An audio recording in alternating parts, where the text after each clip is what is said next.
महोदय, आज जिन लोगों ने इसको जुमला कहा और कहा कि हम चिट्ठियां लिख रहे थे इसलिए काम हुआ,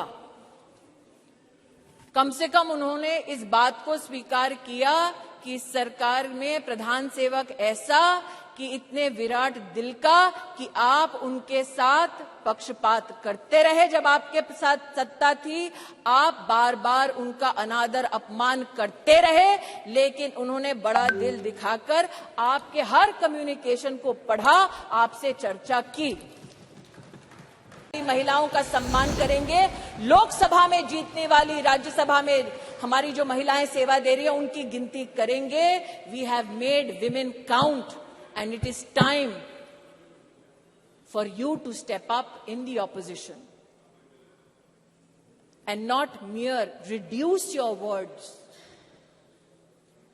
to paper, to speech, but speak with action and support Nari Shakti Vandan Adhiniyam. They say success has many fathers and failure has none. और इसीलिए कल जब ये प्रस्ताव सदन में आया तो कुछ लोगों ने कहा हमारा बिल है, कुछ लोगों ने कहा हमने चिट्ठी लिखी, कुछ लोगों ने कहा कि ये पूरा का पूरा संवैधानिक निर्माण हमारा था। आज ऐसी एक सम्मानित नेत्री ने सदन में अपना वक्तव्य रखा, लेकिन उनका मैं एक विशेष रूप से आभार व्यक्त करती हूं कि 2 विषयों पर उन्होंने ऑन रिकॉर्ड स्पष्टीकरण दिया है। हमको बार बार बतलाया जाता कि एक विशेष परिवार ने 73rd, 74th amendment to the constitution पारित करवाया। आज मैं आभार वंदन करती हूं कि पहली बार स्पष्टता हुई इस सदन में उनके द्वारा कि ये पुण्य काम पीवी नरसिम्हा राव जी ने किया, जिनके मरणोपरांत उनके ही पार्टी के हेडक्वार्टर में उनको नमन करने का मौका नहीं दिया गया। दूसरा, ये कथन कि अभी क्यों नहीं और ये वक्त हमारा बिल है तो अभी करिए। तो महोदय, ये उस बिल की प्रति है जिनको वो हमारा कहते हैं। उसमें अगर आप दूसरे पृष्ठ पे 2B और 3B पढ़ें, और ये वो है जो कांग्रेस पार्टी कहती है यूपीए की सरकार में राज्यसभा में पारित हुआ और फिर लोकसभा में प्रस्तुत हुआ। अगर आप इस पृष्ठ पर ये दोनों छंद पढ़ें तो यूपीए, जिसकी अध्यक्षा श्रीमती सोनिया गांधी हैं, उन्होंने कहा है no seat shall be reserved for women belonging to scheduled caste, scheduled tribes in the 3rd general elections. 3B पढ़ें तो उन्होंने कहा, प्रस्ताव दिया, no seat shall be reserved for women in the 3rd general election. अर्थात आज की सरकार जब ये अधिनियम लागू होगा तब के बाद 15 वर्षों तक महिलाओं को रिजर्वेशन गारंटी करती है, मोदी की गारंटी है। लेकिन अगर कांग्रेस पार्टी का प्रस्ताव आप पढ़ें तो उनका प्रस्ताव ये था 2B और 3B में कि no seat shall be reserved for women in SC/STs in the 3rd general election, no seat shall be reserved for women in the 3rd general election.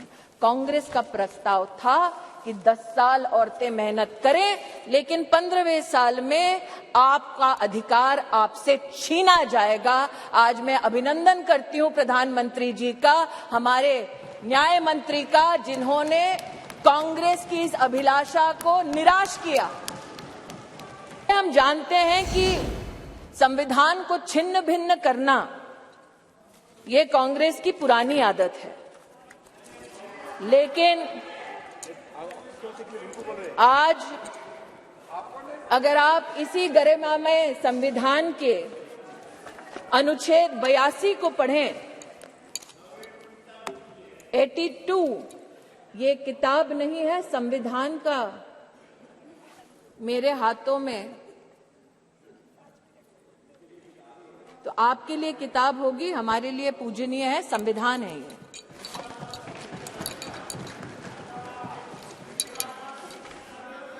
Article 82 और आपकी अनुमति से पढ़ना चाहती हूं। Upon the completion of each census, allocation of seats in the House of the People to the states and division of each state into territorial constituencies shall be readjusted by such authority and in such manner as Parliament may by law determine, provided also that until the relevant figures for the first census taken after the year 2026 have been published.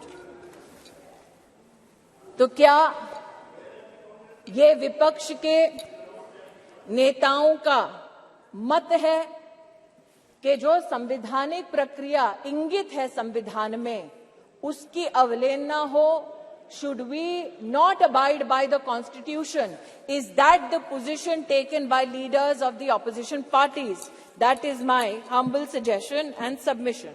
हम जो साल 2014 में माननीय प्रधानमंत्री जी के नेतृत्व में देश की सेवा के लिए अनुग्रहित भाव से इस सदन में आए, हमने तब से लेकर अब तक महिला उत्थान के लिए विभिन्न इकाइयों के माध्यम से, योजनाओं के माध्यम से प्रयास किए। इस सदन में महिलाओं के लिए टॉयलेट्स बनाने की बात हुई। इस सदन में महिला को किस प्रकार से घर दिलवाया उसकी बात हुई। लेकिन महिला सशक्तिकरण माननीय प्रधानमंत्री जी के लिए एकमात्र टर्म से संबंधित, योजना से संबंधित संकल्प नहीं। जब से उन्हें भारतीय राजनीति में राष्ट्र की, प्रदेश की अपनी सेवा करने का मौका मिला, तब से उन्होंने कहा कि मातृशक्ति गवर्नेंस का केंद्र बिंदु होना चाहिए, क्योंकि इन्हीं महिलाओं के माध्यम से प्रदेश और देश विकसित हो पाएगा। उसके आपके सामने 2-3 उदाहरण रखना चाहती हूं। एक, साल 2006 में जब माननीय प्रधानमंत्री जी के पास प्रदेश में मुख्यमंत्री की जिम्मेदारी थी, तो उन्होंने जेंडर इक्विटी की पॉलिसी बनाई, लेकिन मात्र पॉलिसी तक सीमित नहीं रहे। अपने 10 अलग अलग विभागों के माध्यम से उन्होंने जेंडर बजट को भी प्रस्तुत किया। और जो आज कह रहे हैं कि मुद्दे पे आओ, तो मुद्दे की बात ये कि जब उनकी सरकार थी तो जेंडर बजट की दृष्टिकोण से साल 2013-14 का आंकड़ा था 90,000 करोड़ और मोदी की सरकार में 23-24 का जेंडर बजट अगर आप देखें तो वो है 2,23,000 करोड़।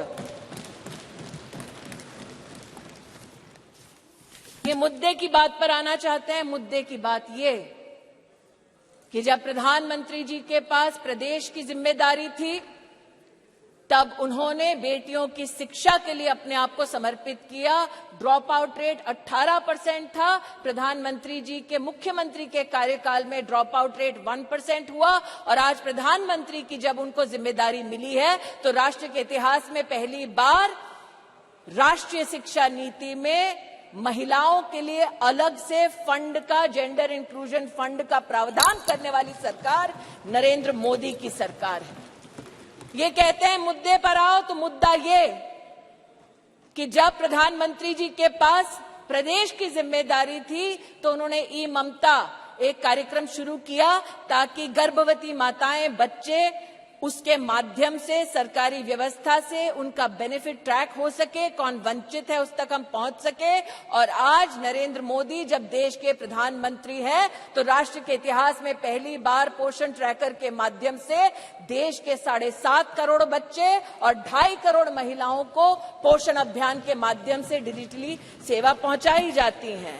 ये कहते हैं मुद्दे की बात पर आओ, तो मुद्दा ये कि जब प्रधानमंत्री जी के पास प्रदेश की जिम्मेदारी थी तो उन्होंने मां वात्सल्य योजना की शुरुआत की, जहां महिलाओं को लगभग 1.5 लाख रुपए के माध्यम से, जिनकी एनुअल इनकम थी, उनको 4 लाख से ज्यादा की मेडिकल ट्रीटमेंट सरकारी व्यवस्थाओं में देने का काम नरेंद्र मोदी जी ने किया। और आज आयुष्मान भारत योजना के चलते 10 करोड़ गरीब परिवार, 10 करोड़ गरीब महिलाओं को सुविधा, 24,000 से ज्यादा अस्पतालों में, 1,60,000 से ज्यादा स्वास्थ्य केंद्रों में सेवा देने वाली सरकार मोदी की सरकार है, भाजपा की सरकार है।